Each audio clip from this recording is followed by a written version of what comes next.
warahmatullahi wabarakatuh. Waalaikumsalam warahmatullahi wabarakatuh. Hamdan wa syukran lillah wassalatu wassalamu ala Rasulillah Sayyidina Muhammad ibn Abdillah la haula wala quwata illa billah ma ba'du. Anak-anakku sekalian yang Bapak cintai dan banggakan, alhamdulillah kita bersyukur kepada Allah Subhanahu wa taala karena di sore hari ini Allah masih memberikan kepada kita taufik dan hidayah sehingga kita bisa berkumpul dalam rangka untuk thalabul ilmi pada mata pelajaran Al-Quran Hadis. Tapi sebelum kita mulai ke kegiatan belajar mengajar, terlebih dahulu Bapak mengajak kepada kalian semua, marilah kita sama-sama berdoa masing-masing. Yang pertama kita minta kepada Allah agar Allah memberikan kepada kita kemudahan dan kelancaran dalam melaksanakan kegiatan belajar mengajar ini. Dan juga kita minta kepada Allah agar dalam situasi wabah yang sekarang sedang merajalela di mana-mana, agar Allah SWT berikan kepada kita kesehatan jasmani maupun rohani. Ya. Baik, sekarang Bapak pimpin ya berdoanya ya. Berdoa mulai. Bismillahirrahmanirrahim. Iya, tenang.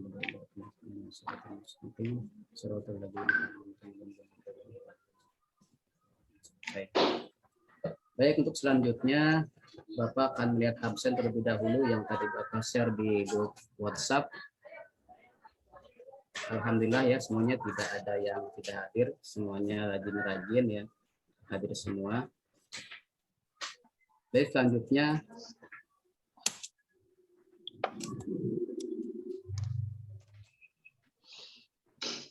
Bapak akan sampaikan materi pokok pada pertemuan kita di sore hari ini, yaitu tentang Al-Quran adalah wahyu Allah Subhanahu wa Ta'ala. Adapun tujuan pembelajaran di sore hari ini, yang pertama, agar setiap siswa masing-masing meyakini bahwa Al-Quran sebagai pedoman hidupnya. Kita sebagai orang yang beragama, kita sama-sama tahu bahwa penting rasanya kalau seandainya kita ingin meraih kebahagiaan hidup, keselamatan hidup, jadi kita butuh suatu pedoman. Nah, pedoman kita yang terbaik adalah Al-Quranul Karim. Baik, tujuan pelajaran kita di sore hari ini yang kedua adalah bagaimana siswa sanggup menjelaskan pengertian Al-Quran menurut para ulama. Kemudian yang ketiga, membandingkan pengertian Al-Quran dan mengambil kesimpulan yang terkandung dalam isi Al-Quran tadi.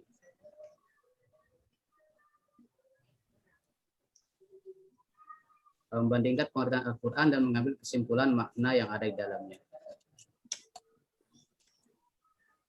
Baik, sebelum kita mulai ke kegiatan belajar, Bapak akan bertanya sebentar bahwa di pertemuan yang lalu kita telah membahas, di pertemuan yang lalu kita baru tahap perkenalan ya, karena ini kelas 10, biasanya kalau baru masuk kita belum langsung belajar ya, kita perkenalan terlebih dahulu. Tapi insya Allah sebelum kita menginjak kepada materi apa itu Al-Quran, terlebih dahulu Bapak ingin bertanya kepada anak-anak sekalian. Di sini ada Kak Eha, Kak Mega, Kak Yaya, Kak Saiful. Udah, itu aja ya. Bapak ingin bertanya, apa menurut kalian tentang Al-Quran? Atau apa itu Al-Quran? Coba Kak Mega. Saya, Pak. Ya. Kalau Al-Quran menurut saya itu adalah perkataan Allah, Pak. Dan menjadi sumber utama pedoman umat Islam. Ya, bagus. Itu, Pak. Betul. Terus selanjutnya Kak Yaya, Ya, Pak. boleh Kak Yaya sebutkan apa yang Kak Yaya ketahui tentang apa itu Al-Quran? Al-Quran itu ialah firman Allah yang diwahyukan kepada Nabi Muhammad yang bertuliskan Arab. Diawali dari surat wahyu pertama surat Al-Alaq dan wahyu terakhir surat Al-Maidah, Pak. Bagus ya, betul. Juga selanjutnya Kak Eha, Ya, siapa? boleh Kak Eha. Yang saya ketahui tentang Al-Quran, Al-Quran adalah firman Allah Subhanahu wa Ta'ala yang diwahyukan kepada Nabi Muhammad Shallallahu Alaihi Wasallam melalui malaikat Jibril dan sampaikan secara mutawatir, dan apabila kita membacanya kita dapat ibadah, Pak. Ya, betul. Betul ya. Nanggung satu lagi ya. Ada murid kita Pak Saiful ya, Mabar Pak Saiful. Safi. Tapi Pak, Pak Syafi'i ya. Ya, Apa? Pak Safi. Pak Syafi'i ya. Ya, boleh Kak Syafi'i sampaikan tentang apa itu Al-Quran. Ya, Al-Quran adalah sebuah kitab yang diturunkan kepada Nabi Muhammad dan bernilai ibadah jika kita membacanya, Pak. Iya, alhamdulillah semuanya betul ya.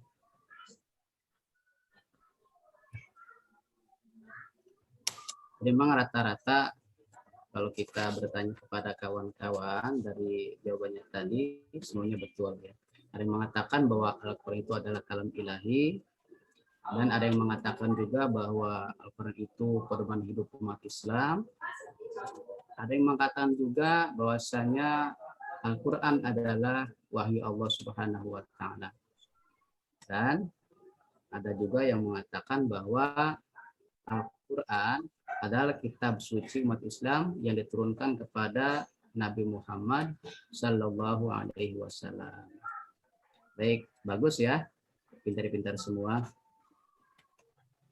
Baik, di sini Bapak akan mencoba untuk menjelaskan pengertian Al-Quran pendapat para ulama-ulama kita terdahulu ya. Nanti dari pengertian ini dibagi menjadi dua, ada pengertian secara bahasa, ada pengertian secara istilah. Mari kita sama-sama simak ya. Dan apa minta tolong kalian simak dengan betul-betul, nanti di akhir pertemuan Bapak akan sedikit melakukan sebuah evaluasi ya. Nanti kalian diminta untuk berdiskusi dan sekaligus mempresentasikan hasil diskusinya. Siap anak-anak ya? Ya, Pak. Ya, iya baik. Pak. Tolong simak dengan baik. Pengertian Al-Quran. Jadi pengertian Al-Quran ini ada dua. Yang pertama secara etimologi atau bahasa. Yang kedua pengertian Al-Quran menurut terminologi atau istilah. Jadi satu persatu akan kita bahas. Punten Pak, tidak terlihat. Kelihatan nggak Bu? Screen-nya belum Tidak, Pak. Bu, Pak. Tidak terlihat. Tidak terlihat. Ya, Share screen-nya belum dinyalakan. Bentar. Share, Pak, share. share screen.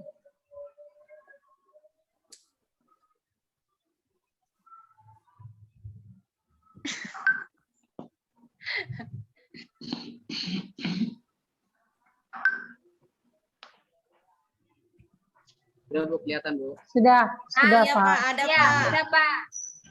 Nah, alhamdulillah. Maaf ya, kesalahan teknis. Ya. Iya Pak. Biasa saja, ya slow. Baik, tadi sampai mana? Tadi Sampai mana? pengertian Al-Quran. Ya, baik. Ya, tadi sampai situ Pak. Pengertian Al-Quran. Ya. Tadi Bapak sampaikan bahwa pengertian Al-Quran dibagi menjadi dua. Ada pengertian Al-Quran menurut etimologi atau bahasa. Yang kedua ada pengertian Al-Quran menurut terminologi atau istilah.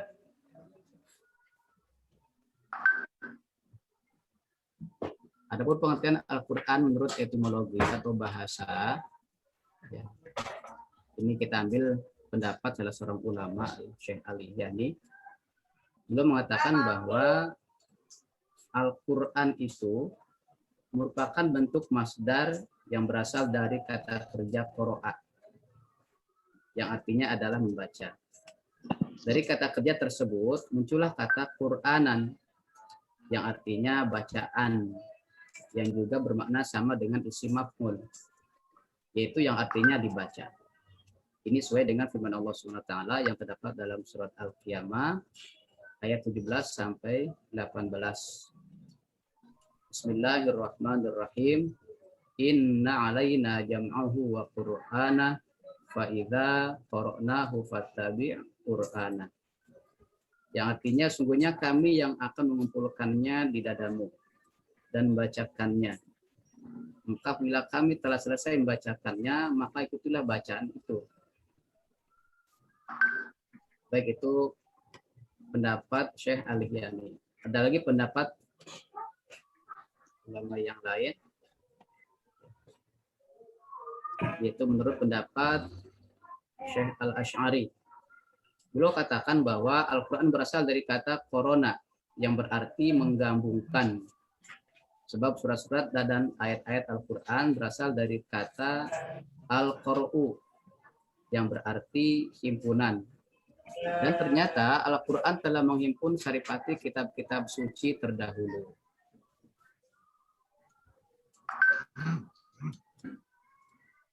Baik, bisa dipahami sampai sini kakak-kakak Ya, sekalian tentang pengertian Al-Quran secara bahasa? Ya, Pak. Ya. Coba Bapak akan sedikit mengajukan pertanyaan. Siapa di antara kalian yang bisa menjawab pertanyaan dari Bapak? Apa yang kalian pahami tentang pengertian Al-Quran secara bahasa? Ya. Silakan siapa yang bisa menjawab. Saya Pak, Boleh. Quran itu berasal dari Al-Quran itu berasal dari bahasa Arab, Qoro'a, Yaqro'u, dan Qur'ana yang tadi saya pahami, Pak. Ya, baik. Betul ya, Kak Eha. Bagus. Jadi semuanya sudah paham semua ya, kakak-kakak. Sudah, Pak. Terima kasih. Selanjutnya kita akan mencoba mengartikan Al-Quran menurut istilah atau terminologi. Di sini juga saya akan menengahkan beberapa pendapat para ulama tentang arti Al-Quran menurut istilah. Yang pertama saya mengambil pendapat Muhammad Ali As-Sawuni. Tolong simak dengan baik ya. Al-Quran merupakan firman Allah Subhanahu wa Ta'ala yang tidak ada saingannya, diturunkan kepada Nabi Muhammad Sallallahu Alaihi Wasallam, penutup para nabi dan rasul dengan menggunakan malaikat Jibril. Ditulis pada mushaf-mushaf yang disampaikan kepada kita secara mutawatir. Mempelajari dan membaca Al-Quran merupakan ibadah, dan Al-Quran dimulai dari surat Al-Fatihah dan ditutup dengan surah An-Nas. Bisa dipahami? Ya. Bisa. Ya, Pak. Juga bisa dipahami? Bisa, Pak. Ya, baik. Bagus ya. Pintar-pintar. Baik, selanjutnya Bapak akan bacakan lagi pengertian Al-Quran secara istilah menurut Syekh Muhammad Fadridek. Beliau katakan bahwa Al-Quran merupakan firman Allah Subhanahu wa Ta'ala yang berbahasa Arab, diturunkan kepada Nabi Muhammad Sallallahu Alaihi Wasallam untuk dipahami isinya, disampaikan kepada kita dengan cara mutawatir, ditulis dalam mushaf yang dimulai dari surat Al-Fatihah dan diakhiri dengan surat An-Nas. Selanjutnya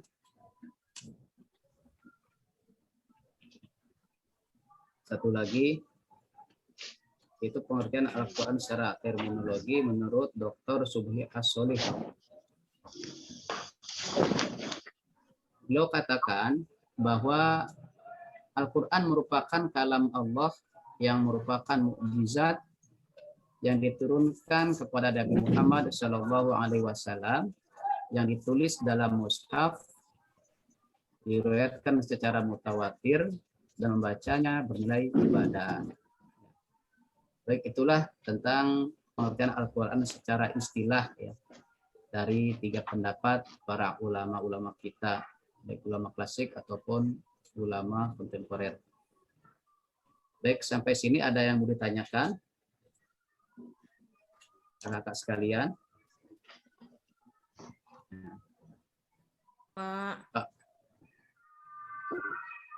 Nah, kalau tidak ada, saya yang bertanya. Ya, Pak. Gimana? Ya, Pak. Ya, Pak. Coba saya ingin bertanya ke Kak Syafi'i. Kak Syafi'i ada? Ada, Pak. Ya. Kak, saya mau nanya. Dari pendapat 3 ulama tadi, menurut Kak Syafi'i, apa yang bisa Kakak simpulkan?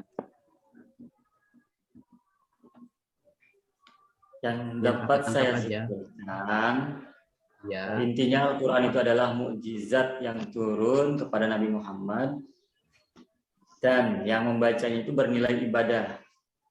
Itu saja, Pak, yang saya ketahui. ya, baik, bagus, ya, bagus. Terus satu lagi, Bu Mega, coba. Al-Quran adalah firman Allah, Pak, yang tidak ada tandingannya. Diturunkannya kepada Nabi Muhammad sebagai penutup dari para nabi dan rasul, juga melalui malaikat Jibril dan ditulis pada mushaf-mushaf yang disampaikan kepada kita secara mutawatir, Pak. Ya, bagus. Terpikir semua ya. Amin, Pak. Pak. Baik, di sini saya akan mencoba melihat kesimpulan dari pendapat 3 ulama tadi. Ya. Al-Quran adalah kalam Allah Subhanahu wa Ta'ala yang diturunkan menggunakan bahasa Arab melalui perantara malaikat Jibril secara tadriji atau berangsur-angsur kepada Nabi Muhammad SAW untuk disampaikan kepada umatnya, yang disampaikan secara mutawatir, membacanya bernilai ibadah, yang ditulis dalam mushaf yang dimulai dengan surat Al-Fatihah dan diakhiri dengan surat An-Nas. Alhamdulillah ya, tadi sekalian pintar sekali, langsung bisa menangkap apa yang materi kita dibahas pada pertemuan sore hari ini. Baik, untuk selanjutnya satu lagi pembahasan kita yaitu tentang nama-nama Al-Quran. Tentang nama-nama Al-Quran. Jadi sungguhnya nama-nama Al-Quran ini banyak sekali ragamnya. Bahkan ada seorang ulama yaitu Imam Jalaluddin As-Suyuti dalam kitabnya yang berjudul Al-Itqan fi Ulumil Quran belum menjelaskan bahwa nama lain daripada Al-Quran yaitu terdiri dari 20 nama-nama. Di antara di sini yang saya sebutkan cuma 5, yaitu pertama Al-Kitab, yang kedua Al-Furqan, Al-Dzikr, Asy-Syifa, dan Al-Huda. Ya. Atau sebelum saya menjelaskan satu persatu, coba siapa dari kakak-kakak sekalian yang bisa menambahkan yang tidak ada di list yang saya tulis di sini? Silakan bebas. Saya, Pak. Boleh ya. Al-Mau'idoh. Al-Mau'idoh, Pak, dan At-Tanzil.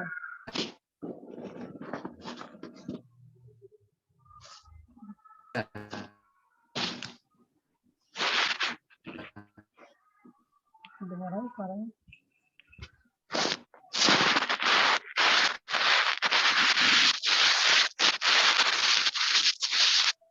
Kak Eha. Iya, bagus. Assalamualaikum. Pak, hikmah. Al-hikmah, Pak. Ya, Al-hikmah. Al-Hikmah, bagus. Terus ada lagi tambahan yang lain? Yayah barangkali bisa menambahkan. Sudah, Pak. Baik, masih banyak yang lain ya.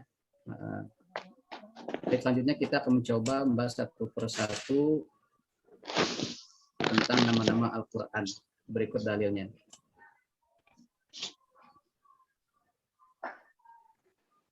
Yang pertama Alkitab.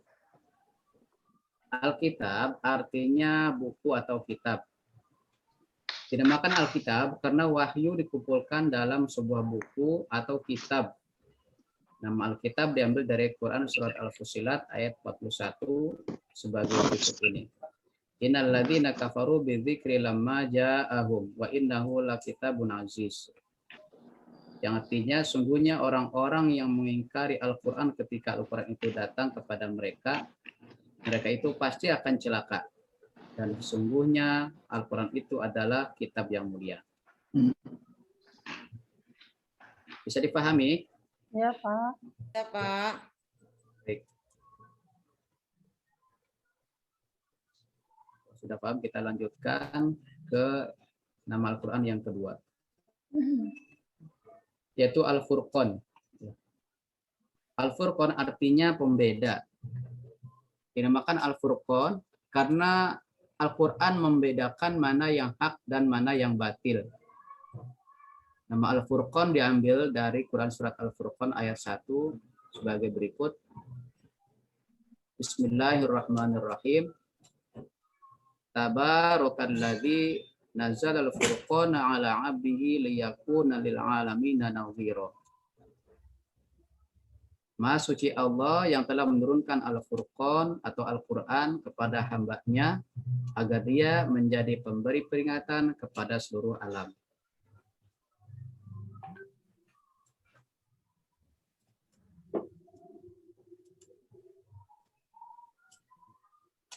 Baik, selanjutnya. Yang ketiga, al-dzikr. Al-dzikr artinya pengingat. Dinamakan al-dzikr karena Al-Quran berisi pengingat, pelajaran, nasihat-nasihat, dan berita-berita umat-umat terdahulu. Nama al-dzikr diambil dari Quran surat Al-Anbiya ayat 50 berikut ini. Bismillahirrahmanirrahim. Wa hadza dzikrum mubarakun anzalnah afa antum lahu munkirun. Yang artinya, dan Al-Quran ini adalah suatu kitab peringatan yang mempunyai berkah yang telah kami turunkan. Maka mengapakah kamu mengingkarinya? Yang selanjutnya nama Al-Quran yang lain adalah Asy-Syifa. Asy-Syifa artinya obat. Dinamakan Asy-Syifa karena Al-Quran merupakan obat bagi penyakit hati. Seperti kufur, jahil, dan juga obat bagi penyakit badan. Nama Asy-Syifa diambil dari Quran surat Al-Isra ayat 82. Bismillahirrahmanirrahim. Wa nunazzilu minal Qur'ani ma huwa syifaa'un wa rahmatul lil mu'minin wa la yazidu dzalimina illa khasara. Yang artinya, dan kami turunkan dari Al-Quran sesuatu yang menjadi penawar dan rahmat bagi orang-orang yang beriman. Dan Al-Quran itu tidaklah menambah kepada orang-orang yang zalim selain kerugian. Baik, satu lagi untuk singkat waktu. Yang kelima, nama lain daripada Al-Quran adalah Al-Huda. Al-Huda artinya petunjuk. Dinamakan Al-Huda karena Al-Quran merupakan petunjuk kebenaran. Bukan sebatas petunjuk biasa, melainkan petunjuk utama. Nama Al-Huda diambil dari Al-Quran surat An-Naml ayat 77 berikut ini. Bismillahirrahmanirrahim. Wa innahu lahudaw wa rahmatan lil mu'minin. Yang artinya, dan sesungguhnya Al-Quran itu benar-benar menjadi petunjuk dan rahmat bagi orang-orang yang beriman.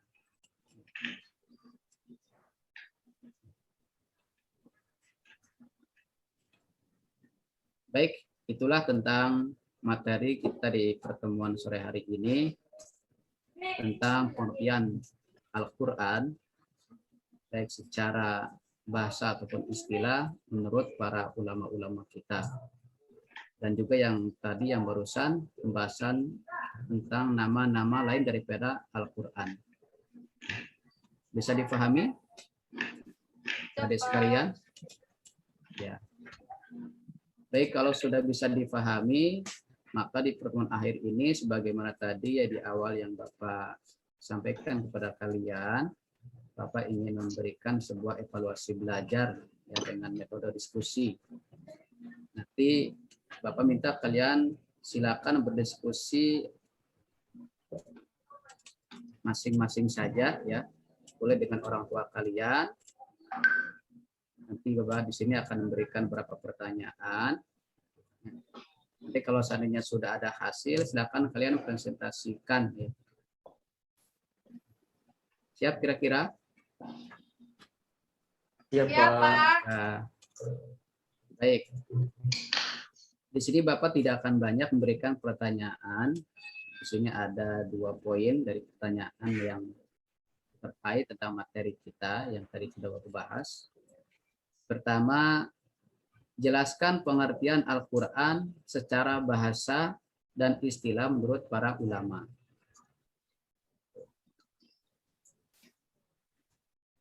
Saya ulangi, yang pertama, jelaskan pengertian Al-Quran secara bahasa dan istilah menurut para ulama. Kemudian yang kedua, silakan kalian sebutkan nama-nama Al-Quran yang ada di dalam materi dan jelaskan maknanya masing-masing. Nah, baik, silakan kalian diskusikan masing-masing ya.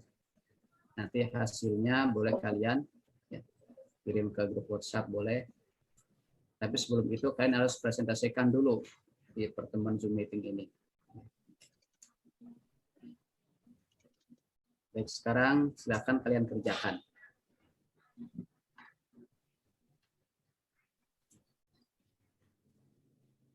Baik, sudah selesai diskusinya? Saya, Pak. Ya. Udah, Pak. Nah, saya memang sengaja ya, ini kita diskusinya bukan dengan teman kalian yang ada di grup ini, tapi diskusi cukup dengan orang tua kalian, mungkin bisa sharing dengan mereka dan sebagainya, biar mereka pun mendapat ilmu juga gitu dari hasil diskusi ini. Baik, coba kita jawab sama-sama. 1. Jelaskan pengertian Al-Quran secara bahasa dan istilah menurut para ulama. Siapa yang bisa jawab? Singkat saja.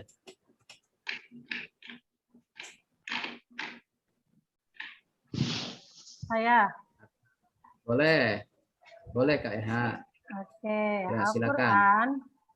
Menurut saya, Al-Quran secara bahasa berasal dari bahasa Arab, qoro'a yaqra'u Qur'ana, yang artinya bacaan Ya. apa yang dibaca.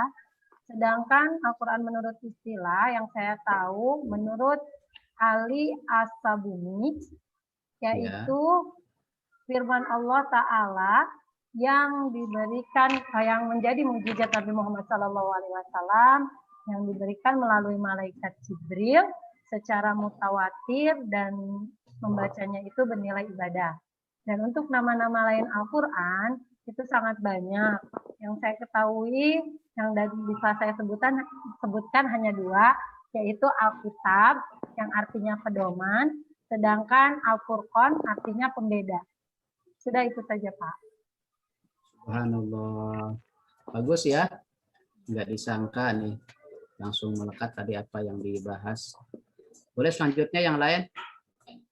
Pak, Bu Mega, boleh? Ya, silakan. kalau aku tadi diskusi sama orang tuaku nggak bisa, Pak. Orang tuaku nggak bisa, nggak paham. Jadi aku Ya. cari di internet, Pak. Ya, boleh Boleh kan, tidak Pak? apa-apa. Boleh. Ya. Boleh, silakan. Kalau menurut aku Al-Quran menurut bahasa berarti bacaan. Kalau menurut istilah, Al-Quran adalah wahyu dari Allah yang diturunkan kepada Nabi Muhammad melalui malaikat Jibril sebagai petunjuk dan pedoman bagi umat manusia, Pak. Ya, bagus. Kalau nama-nama Al-Quran yang aku tahu, Alkitab itu memiliki nama lain yang artinya kitab. Kalau Al-Huda, nama lain Al-Quran adalah Al-Huda, artinya petunjuk. Juga disebut Al-Furqan. Al-Furqan itu artinya pembeda. Juga Ar-Rahmah, At-Tanzil, Al-Hikmah. Banyak, Pak. Ya. Itu, Pak, menurut aku. Terima kasih. Ya. Baik, terima kasih ya. Luar biasa. Dari Kak Megawati ya, Sri Megawati. Iya, Yang Pak. lain ada yang mau menambahkan lagi atau hasil diskusi dengan orang tuanya? Silakan sampaikan. Ya, Pak. Presentasikan di sini. Boleh kayak ya? Kalau menurut saya, Al-Quran itu adalah sebuah kitab suci utama dalam agama Islam yang umat muslim percaya bahwa kitab ini diturunkan oleh Allah melalui malaikat Jibril kepada Nabi Muhammad yang bertepatan pada tanggal 17 Ramadan. Adapun nama-nama dari Al-Quran itu adalah Alkitab, Al-Furqan, dan yang lainnya. Itu saja, Pak. Ya, alhamdulillah. Bagus juga, luar biasa.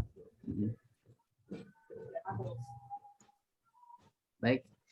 Jadi kesimpulannya alhamdulillah ya di pertemuan kita di sore hari ini ada sekalian tadi yang Bapak amati sudah dapat menyerap materi kita di pertemuan sore hari ini tentang pengertian Al-Quran baik secara bahasa ataupun istilah dan juga nama-nama lain daripada Al-Quran itu sendiri.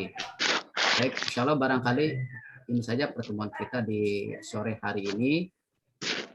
Dan insya Allah nanti pertemuan kita di waktu mendatang kita akan bahas tentang bagaimana pengertian wahyu, ya, pengertian wahyu. Dan juga sebelum kita akhiri pertemuan kita kali ini, Bapak berpesan pada kalian harus rajin-rajin belajar dan jangan lupa ya kita telah sama-sama tahu sekarang situasi sedang seperti ini ya di mana-mana ada wabah. Ya biasa jaga kesehatan, jaga imun, jaga jarak. Dan kita harus selalu bahagia.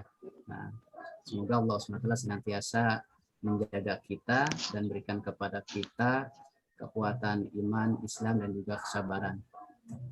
Baik, barangkali itu saja yang dapat Bapak sampaikan di pertemuan sore hari ini.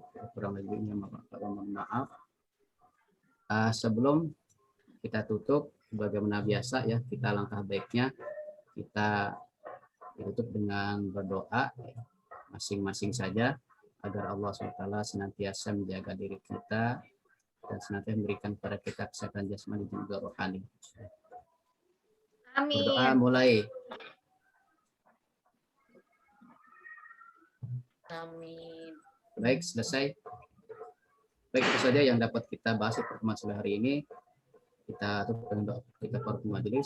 Subhanallah wa bihamdika asyhadu an la ilaha illa anta astaghfiruka wa atubu ilaik. Assalamualaikum warahmatullahi wabarakatuh. Waalaikumsalam warahmatullahi wabarakatuh. Warahmatullahi wabarakatuh.